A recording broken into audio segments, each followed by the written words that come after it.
Setiap orang pasti punya ide dan cara yang berbeda untuk mencapai kesuksesan. Kadang-kadang kesuksesan itu berasal dari hal-hal yang tidak terduga. Sama halnya dengan sosok yang satu ini. Berawal dari rasa tidak puas karena harus membayar denda penyewaan sebuah DVD film, seseorang bernama Reed Hastings berhasil membangun perusahaannya sendiri yang saat ini bernilai miliaran dolar Amerika. Kita akan sedikit flashback ke sejarah berdirinya Netflix. Pada tahun 1997, Reed Hastings, sang founder sekaligus CEO Netflix, mengalami kekecewaan karena harus membayar denda keterlambatan pengembalian DVD sebesar $40 kepada Blockbuster, sebuah toko rental penyewaan, di mana nilai itu dirasa cukup besar di tahun itu. Kekecewaan itu membawanya kepada sebuah ide brilian untuk mendirikan sebuah perusahaan penjualan dan penyewaan DVD. Dia saat itu mengajak mantan rekan kerjanya bernama Mark Randall. Keduanya berencana membangun perusahaan seperti Amazon yang menjual buku secara online, tetapi dengan produk yang berbeda, yaitu keping DVD film. Baru 1 tahun berdiri, lini bisnis penjualan DVD ditinggalkan dan Netflix berfokus pada jasa penyewaan. Mereka menawarkan kemudahan di mana pelanggan dapat menyewa DVD secara online, kemudian mengirimkannya melalui jasa kurir. Terdapat inovasi yang membedakan Netflix dengan kompetitornya. Mereka tidak memberikan denda ketika pelanggan terlambat mengembalikan DVD, yang memang sejak dulu menjadi masalah bagi kebanyakan orang. Pada tahun 1999, setelah mendapatkan pendanaan dari Arnault Group sebesar $30 juta, Reed Hastings dapat lebih leluasa mengembangkan perusahaannya. Mereka kemudian membuka layanan berlangganan bulanan atau monthly subscription dengan harga yang terjangkau. Pengguna Netflix dapat meminjam DVD sebanyak mungkin selama tidak lebih dari 4 keping secara bersamaan. Strategi ini cukup berhasil menghantarkan pendapatan Netflix ke angka $5 juta di tahun tersebut. Selanjutnya, Reed Hastings selaku founder Netflix memahami bahwa pendapatan perusahaannya masih relatif sangat kecil, hanya sekitar 10% dari pendapatan total kompetitornya yaitu Blockbuster yang ketika itu menguasai pangsa pasar penyewaan DVD secara offline. Reed Hastings ini tidak tinggal diam, dia merasa Blockbuster sebagai penguasa pasar bisa membantu perkembangan perusahaannya. Sehingga pada tahun 2000, Reed Hastings menawarkan kerjasama dengan para petinggi Blockbuster, semacam menawarkan Netflix untuk diakuisisi menjadi bagian ke dalam perusahaan itu. Tapi naas, niat baik dari seorang Reed Hastings saat itu ditolak mentah-mentah oleh CEO Blockbuster. Dia kemudian secara terang-terangan mengatakan perusahaannya sangat tidak tertarik dengan perusahaan Netflix. Lebih dari sekedar penolakan, saat itu para petinggi Blockbuster malah menertawakan eksistensi Netflix. Mereka meyakini kalau Netflix akan segera runtuh, apalagi perusahaan ini baru berusia 3 tahun sejak didirikan. Reed Hastings awalnya kecewa dengan penolakan yang diterimanya. Tetapi dia tidak tinggal diam, dia kemudian fokus untuk mengembangkan Netflix sebagai entitas bisnis yang mandiri. Pasca penolakan itu, Reed Hastings terus memutar otak, sampai akhirnya pada tahun 2002, dia membawa Netflix melantai di bursa saham Amerika, di mana uang hasil penawaran tersebut digunakan untuk keperluan ekspansi perusahaan.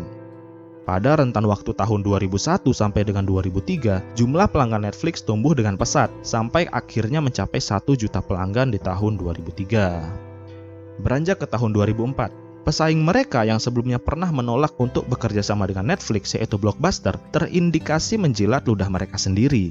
Ketika itu, Blockbuster sudah mengalami kemunduran, pendapatan mereka tergerus dan mereka baru menyadari bahwa mereka harus move on, mengikuti perkembangan teknologi internet dengan cara mendirikan platform peminjaman DVD secara online yang identik dengan bisnis Netflix. Langkah ini kemudian diikuti oleh para pesaing lain bernama Walmart.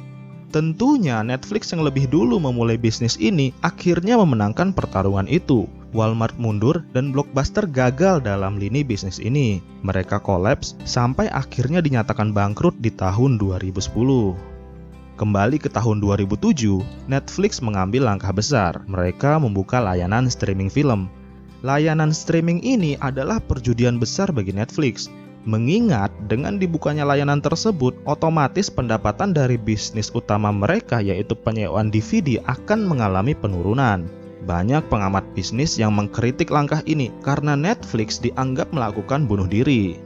Tetapi Reed Hastings tidak mengalami masalah dengan kritik itu. Menurutnya, hal ini dilakukan agar perusahaannya ikut beradaptasi terhadap cepatnya perkembangan teknologi internet. Benar saja, keputusan itu direspon baik oleh pelanggan Netflix. Layanan ini menjadi mesin pencetak uang baru, di mana pelanggan sangat senang karena ada alternatif hiburan lain, ya hitung-hitung sebagai mini bioskop.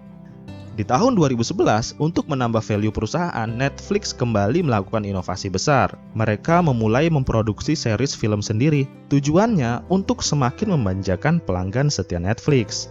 Netflix juga cerdik melihat keresahan pelanggan. Mereka memproduksi series film, kemudian merilisnya secara bersamaan, di mana produsen film pada umumnya terkadang membuat pelanggannya kesal karena harus menunggu episode-episode selanjutnya. Serial pertama yang dirilis adalah series House of Cards yang menuai kesuksesan besar bagi perusahaan.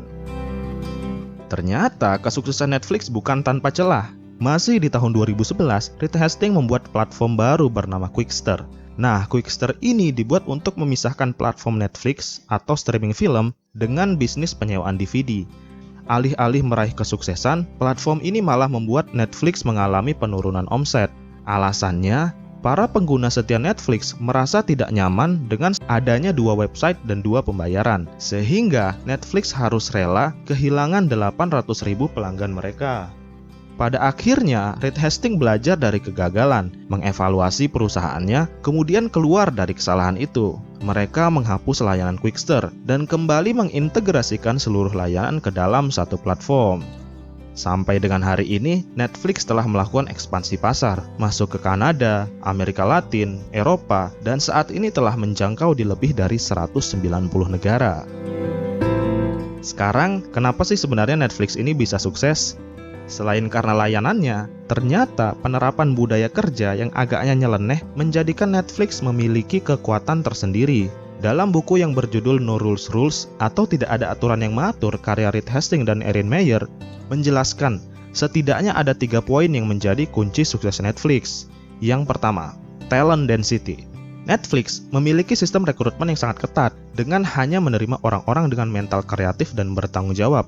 Perusahaan ini juga tidak segan-segan memberikan gaji yang besar. Reed Hastings dalam sebuah wawancara menyampaikan, kami nggak akan rugi membayar 2 kali lipat gaji untuk mendapatkan 10 atau bahkan 100 kali performa karyawan yang lebih baik. Alasan yang kedua adalah highly candor. Istilahnya keterus-terangan atau transparansi. Semua orang di Netflix diminta untuk membangun iklim komunikasi yang dewasa, terbuka, menerima semua masukan, kritik, risiko, dan reward yang akan mereka terima selama bekerja. Alasan yang ketiga adalah remove control atau release control. Di Netflix, setiap orang tidak terpaku pada jam kerja. Mereka bebas mengambil cuti kapanpun. Tidak penting seberapa keras dan seberapa lama Anda bekerja, yang perusahaan inginkan bahwa Anda memiliki kontribusi besar dan memahami tujuan bekerja di Netflix. Ketika Reed Hastings ditanya mengenai kebebasan ini, apakah tidak blunder? Reed Hastings malah menjawab, tidak sama sekali. Kami telah berproses, membentuk ekosistem kerja yang baik, tidak mengikuti paradigma industrial work atau terlalu mengawasi secara terus-menerus. Di Netflix, kami menerapkan paradigma creative work yang menitik beratkan setiap orang harus menjadi inspirasi bagi orang lain. CEO menjadi inspirasi kepada karyawannya, dan tentu karyawan menginspirasi rekan-rekannya yang lain. Menurut saya, Netflix ini adalah fenomena. Bersamaan dengan perkembangan YouTube, tontonan internet menjadi primadona yang menggeser tontonan di televisi konvensional. Oke, sekian dulu video kali ini. Semoga dapat memberikan inspirasi ataupun sedikit tambahan informasi untuk kalian semua. Matur tampi asih, sampai jumpa di video selanjutnya.